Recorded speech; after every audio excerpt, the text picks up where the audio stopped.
Welcome to this next episode in our fabulous menopause series. I'm Jamie Humphrey, the founder of a company called Reachus, a mental health provider. And with me today, I have Nicola Peaty, women's health and wellness coach, and also my friend Angela Wilkins Green, menopause coach. Thank you both so much for being here. Hi. Hello.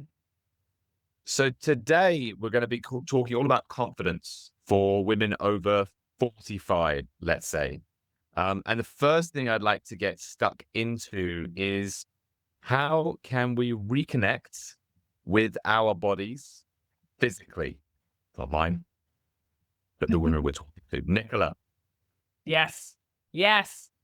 This is possibly the most common question that I get asked, and I'm here in my studio, and on the wall I have a big mirror. And it is the one thing that really tells me when a woman has not got self-confidence, because she will not want to look at herself in that mirror.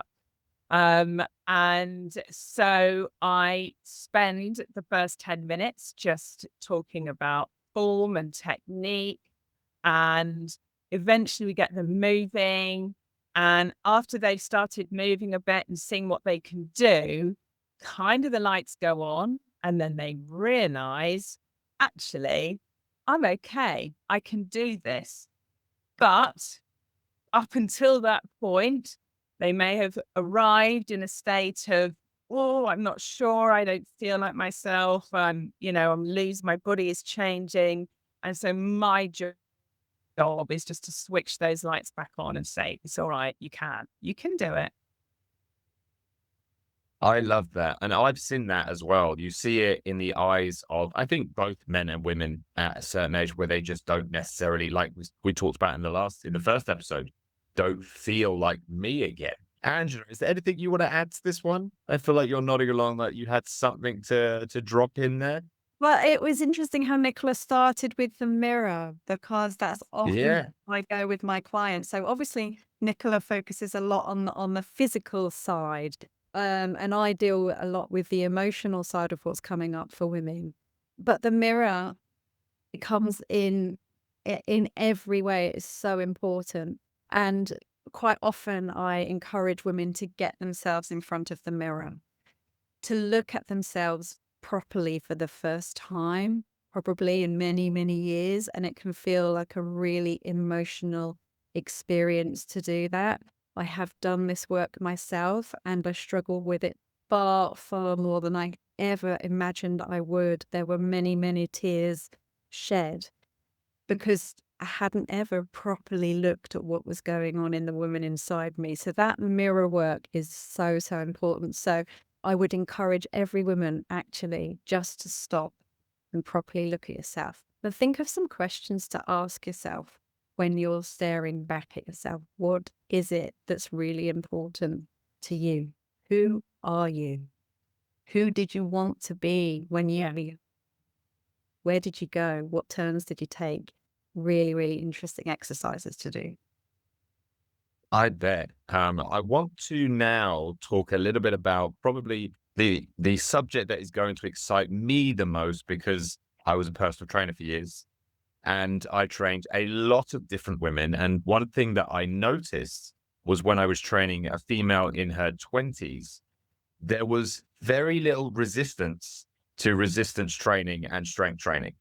It was almost like it was built into the culture of the generation. However, when I trained women who were, let's say, over 45, I definitely noticed a resistance to strength training, resistance training. So, Nicola, I want to talk a little bit about this. So, why do you think that is? I think it's a generational thing. We grew up being told that we had to do cardio, we had to do calories, we had to think about burning fats. It's a generation of aerobics. And also the narrative that women should be smaller.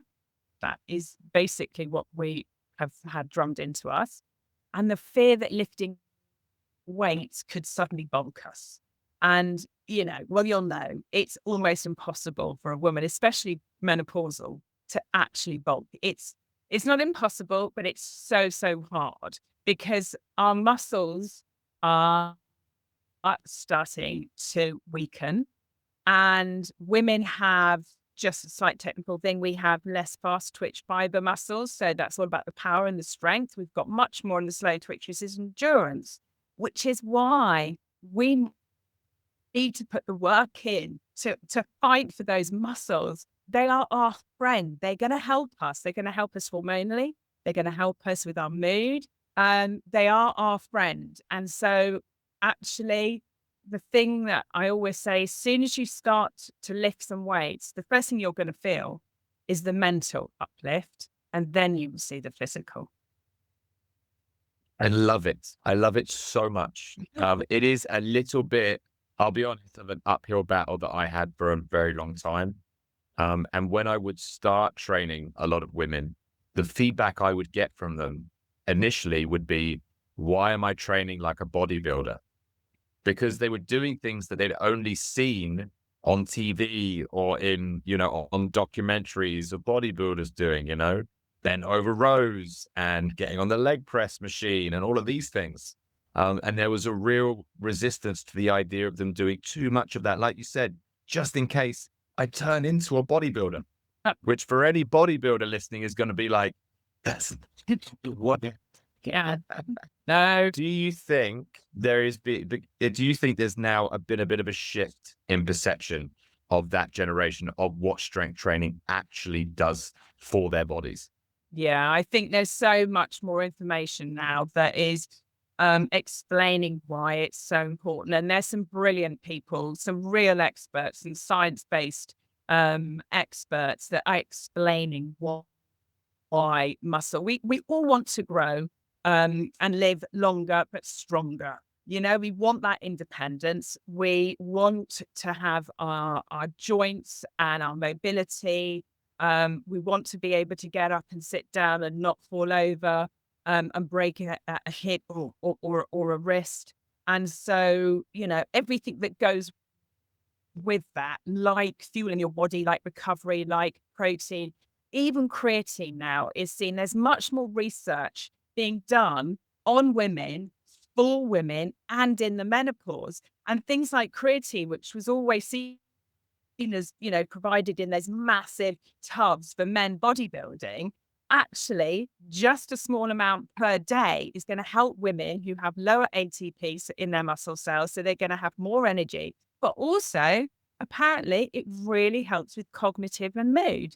So regulation. So, it's great we're getting this new information. So I do think the message is getting out there and women are going, all right, I've got it. I'm going to do this, and then loving it, by the way, when they do it. I haven't had one single client who does not enjoy the feeling of lifting weights and the endorphins that you get afterwards.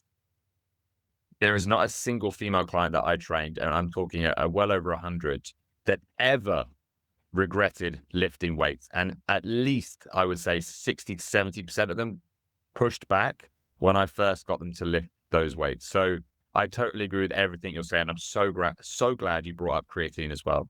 We're talking a lot about physical exercise. What about emotional exercise? Angela, let's talk about what women can do to feel more confident emotionally. I think it's so interlinked. It's so interlinked. I've just found, what Nicola was saying so interesting, because it's like this vicious circle. Because if you go and do the exercise, you feel better emotionally. But if you don't feel right emotionally in the first place, getting yourself in a place to go and do the exercise feels impossible. So it becomes this vicious circle. I know, because I've been in it many times. And I still find myself going around it because I've never been a gym goer. And if it's okay, I just wanted to add the other thing that I think comes up with resistance is the fear of walking in a gym. It is so real. I know we talk about it for women of all ages, but it is real. I have it. I have never walked in a gym in my life. I have my weights here by my desk and I do them, but I won't go into a gym. And that is still a problem, I think, for many, many women. So I did just want to bring that up. I think that's something we're still working on even though women do now know. I mean, there are huge benefits to going and doing the weight training. But yeah, so as I say, emotionally, it is like this vicious circle, really. So actually, it is about how are we going to work on our confidence? How are we going to like ourselves again? How are we going to learn to love ourselves again? And what do we need to do to find out who we are as a person? That's where we might come back to the mirror work that we talked about earlier. What exercises do you need to do mentally to help you feel confident in who you are as a person? And doing the exercises, the physical exercises, are just going to make that even easier, even better. You're going to start to feel better about yourself. And it all becomes one wonderful journey when you're doing the work physically, but also doing the physical work on your brain that's helping you learn to love yourself again. You can't do one without the other. 100%. I think you brought up a very good point at the beginning of what you were saying there, which is that women do not need to go to a gym to experience resistance training. We have to make that very clear. Absolutely. I've programmed for dozens of women in the past who have trained from home, who had incredible transformations in how they feel by using a few dumbbells or body weight. It just needs to be resistant. So 100% agree with what you're saying there.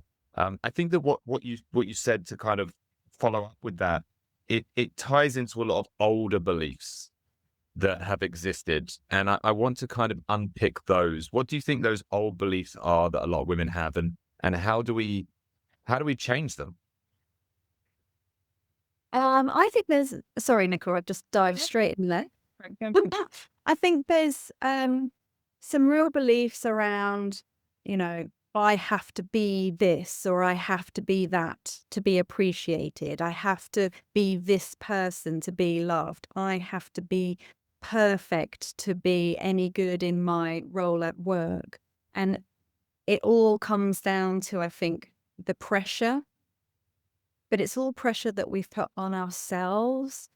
There might have been something that's happened in our past that has made us believe in these things, but not necessarily. There might not be anything you can pinpoint. You might have had a wonderful childhood and you can't pinpoint anything, but we still have these beliefs, and that's society that is teaching us a way that women should be. And I talk about the word should a lot. It's banned in my house. I try to avoid using it as much as I can. But the word should is so damaging. And, if there's one thing I would encourage you to do one day, even if it's for an hour of your day, I'll put my hand up so my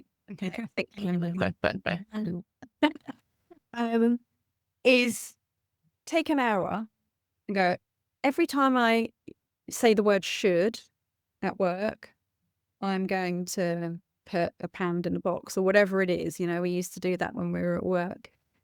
See how many times you use that word about yourself, because what makes it in life that you should be doing anything? Who says? Do you say? Is that what you really want? And I think that pressure that comes from the language we use in everyday conversations, that's subtle, it's all underlying. You don't even realize the damage of doing them from the language that you're using. So taking more time to be more purposeful in the language that you use would make a huge, huge difference. I think it's great. I think what I've noticed from being in the mental health space is that anytime somebody opens up about something they're experiencing, that they're struggling with, they talk a little bit vulnerably about maybe a flaw they feel they have. Nothing ever bad comes from that. Only good stuff comes from that. And maybe that's the solution here, is just owning things that aren't going well and talking about them and being open about it. I don't think there's ever been anything bad that has come from that kind of dialogue, that kind of conversation. Nicola, I want to kind of finish with you. Any actionable things? We've talked a little bit about the mirror and resistance training and unpicking some previous beliefs, is there any tangible things that we can say are little takeaways for this? How to make sure we feel confident over 45? I think if you speak to most women in their 50s, they will tell you that they can look back at their 40s and think, whoa, that was a roller coaster. But now they're in a better place. And knowing that is that you have less tolerance for things that just don't serve you well. And you can look ahead and just go, you know what, I haven't got time for that person or those extra things in my life that just don't sit with me anymore. And there's this liberation and feeling of being more authentic to who you are and run with that, run with it. And I'm going through this a lot more now where I'm going to say no to certain things and yes to other things. And it feels good. It's something we need to practice more. I'm just going, just not going to do that anymore. I don't want to do that anymore. Actually, I want to do more of that. And it's a good place to be. And it just makes me feel better in myself. And that's where I think the self-confidence comes from. Brilliant. What a fantastic episode. Thank you both so much. Thank you. Thank you so much.